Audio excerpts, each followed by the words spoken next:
Jump shot. Good. Lurch got his second bucket of the night. And many of the Jazz players travel to a training center in Santa Barbara, California in the offseason. They work on their athleticism and explosiveness. There's been some impressive results. In fact, you look at the athletes in the NBA today, the training methods far more advanced than in the days before. So Utah ends up going with the new group. And then for Los Angeles, Josh Smith, he's checked in for Jordan. Lance Stevenson subbed in for Miller. Well, the defense just looked a little lazy on the glass there. Yeah, nobody boxing out. That's inexcusable. Stevenson drives in. Dishes to Pierce.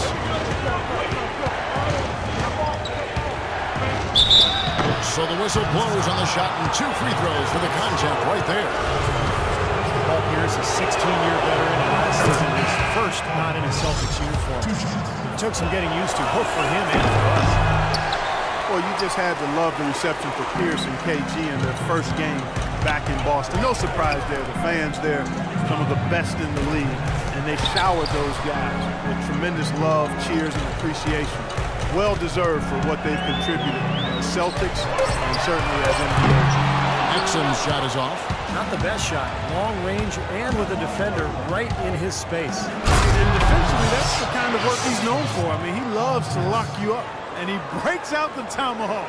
No soft finish there. Pure strength. Oh, we can feel that one all the way over here. Yes, we could. What an aggressive move to the basket. Here's Booker. Buries it down low. Booker's got 6. And Steve, no less than the great Celtic John Havlicek dubbing Paul Pierce is the greatest one-on-one scorer in Celtics history. Yeah, the 10th overall pick back in 1998. What a find. I mean, you could argue that he and Dirk Nowitzki were the 2 best players drafted that year. Utah calls timeout. You know, it's interesting to look at the relationship between Blake Griffin and Chris Paul. Blake, the unquestioned top dog until CP3 arrived 3 seasons ago, and Paul, of course, such a vocal leader. I think it's taken them some time to find the balance in that dynamic. Gordon Hayward's checked in for Hood. And the Clippers making a change here as well. Johnson, he's checked in for Pierce. Johnson can't hit. Boy, I tell you what, guys, he's an extremely strong finisher. I'm surprised he wasn't able to power that through the defense. He was the first one to react to that miss. Excellent anticipation on his part. A hustle play on the putback by him. Hayward against Johnson. The timely screen gave him a step, and he took it all the way. Hayward's got 10 points. Crawford, no one around him. A three-pointer, no good. Jazz trail by 13. And here's Exum. No scoring yet from him, but that's likely to change. Puts up the baby hook. Here's Ingles. Nice hit again. And no good trying to get that one. And so that brings the first half to a close. The Clippers on top. They lead by 13. It's the NBA on 2K Sports from Energy Solutions Arena in Salt Lake City.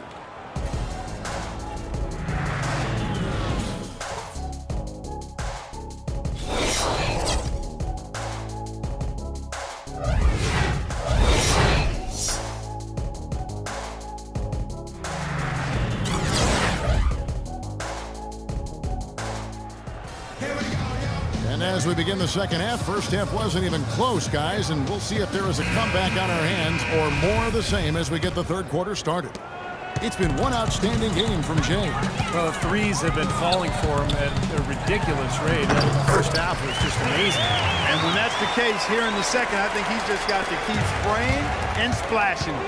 And the Clippers, looking at who they've got. Blake Griffin down low, DeAndre Jordan.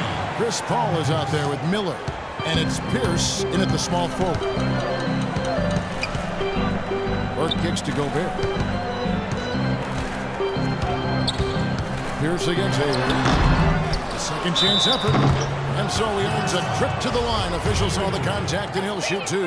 The Jazz shooting their 6th and 7th free throw attempts tonight. He hits both from the stripe. Derek Favors a really nice fit in Utah. Tough. Has a low-key, low-maintenance personality. Doesn't seem to get bothered by attention and accolades. All he does is work. And keeping us updated from the sideline, let's swing it over to Doris Burke for an update. Hi, Doris. Well, guys, Quinn Snyder this season taking over as head coach of the Utah Jazz. Snyder said the fit is terrific. He loves player development. Certainly a nice compliment to this young roster. Snyder's road in the coaching ranks has been a winding one, but he said the adversity he's faced has made him a better coach and a better person. Gentlemen, His time has come, Doris. All the makings of a great coach. Thank you. Miller with the ball. And Burks picks him up defensively. Shots good by Miller. And Favors last season, guys, signing a 4-year extension with the Utah Jazz. Yeah, he wanted to stay in Utah, and they've certainly been happy to have a foundational piece for this team, no question. Hayward passes to Favors. Shot from 12. Off the glass. That one's good. Favors has got his second bucket tonight. Well, Gordon Hayward unable to reach an agreement on a contract extension with the Utah Jazz last season. So instead, it played out in restricted free agency. A player with a lot of admirers around the league, and a big raise, certainly a given for him. Yeah, guys, it's his consistent shooting that's really helped get his team into a position they're in right now. Griffin with it. 11 points in the game. Miller dishes to Griffin. Unreal. Mark it up. It's not possible what we just... Clark, is that possible? Not Is it? probable, but it is possible, partner. It's possible. Not Holy probable. smokes. It is possible. I don't know what all that meant, but you're right, Clark. Here's Burks. Rebound by the Clippers. Pierce has got his 5th rebound right now in the game.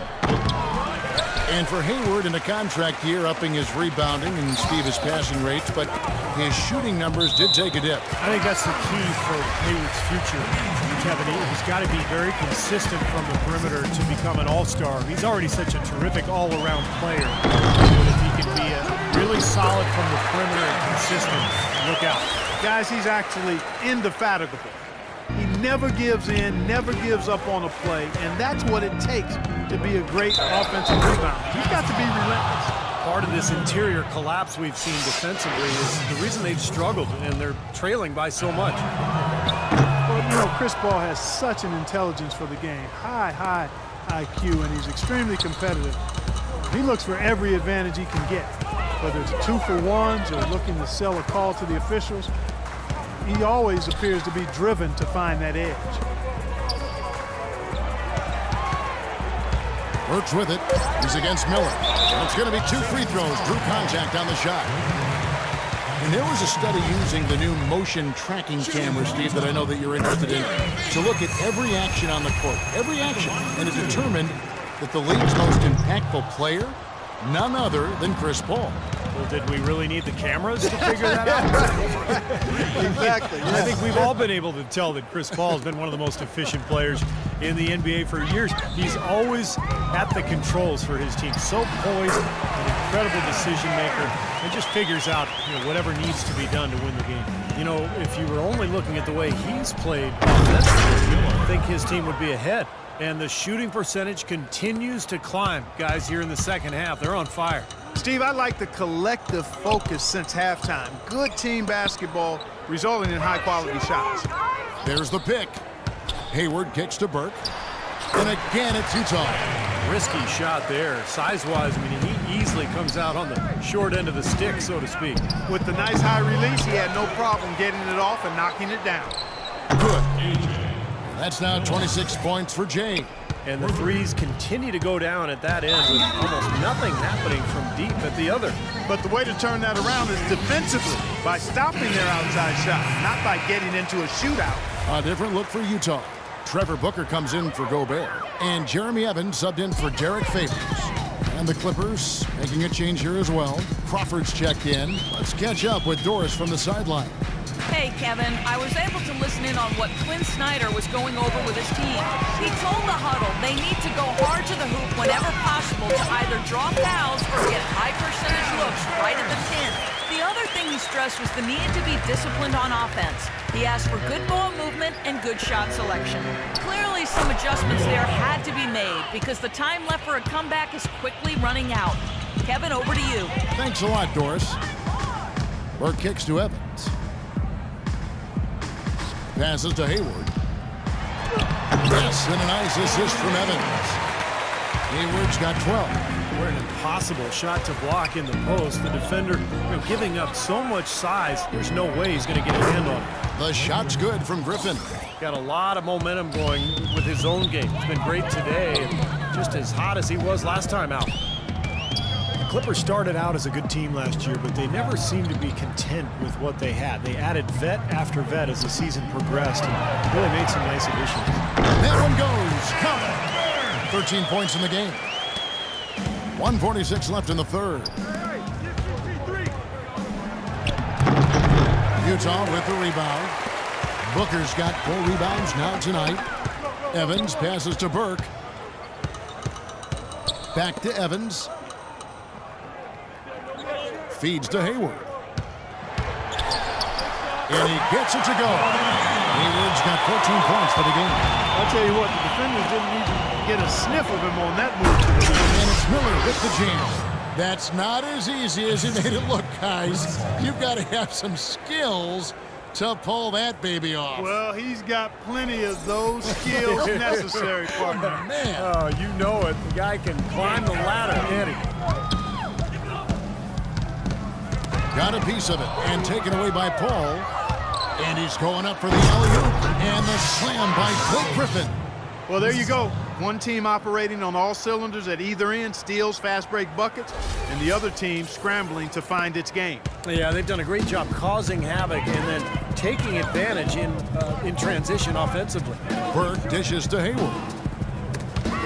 It's going to be out of bounds. The Jazz will retain possession. Yeah, so close to picking that pass off, guys.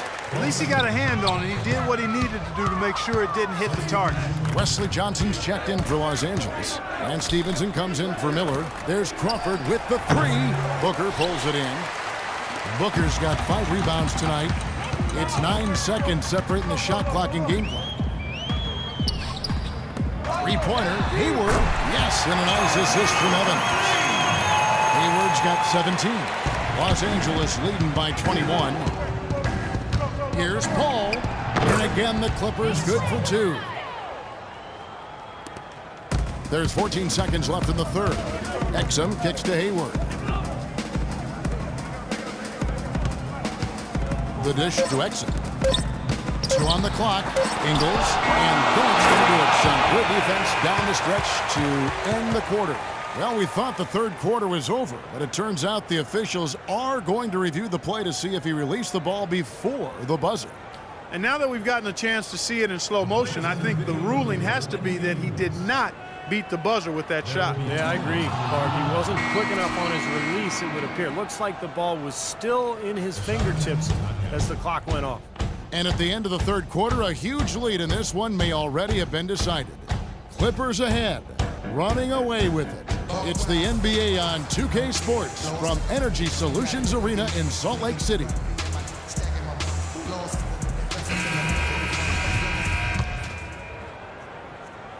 And the Clippers have possession. Hayward 3 and favors the 4. And it's Rudy Gobert. Then it's Exum and it's Ingles in at the 2-guard spot. That's the 5 on the floor for the Jazz. Now, here's Exum. He's guarded by Stevenson. Here's Gobert. The shot is off, and it's the Clippers taking it the other way. All up top. And he was fouled on the way up. 2 free throws now for him. DeAndre Jordan leading the NBA last season in 3 separate categories, Steve. Rebounding, slam dunks, and field goal percentage. Yeah, those last 2 are related, of course. You look at his shot chart, and it's basically a green dot right around the basket. I mean, pretty much all of his attempts coming right at the rim, mostly on putbacks or lobs. Pierce is checked in for the Clippers. Ingles passes to Exum. Hayward from outside, and the shot is good. Hayward's got 20. He can be a forgotten man in their offense sometimes, but you know, the defense still needs to keep an eye on him. Paul kicks to Crawford. Trying to come right back with the three of his own. It's no good.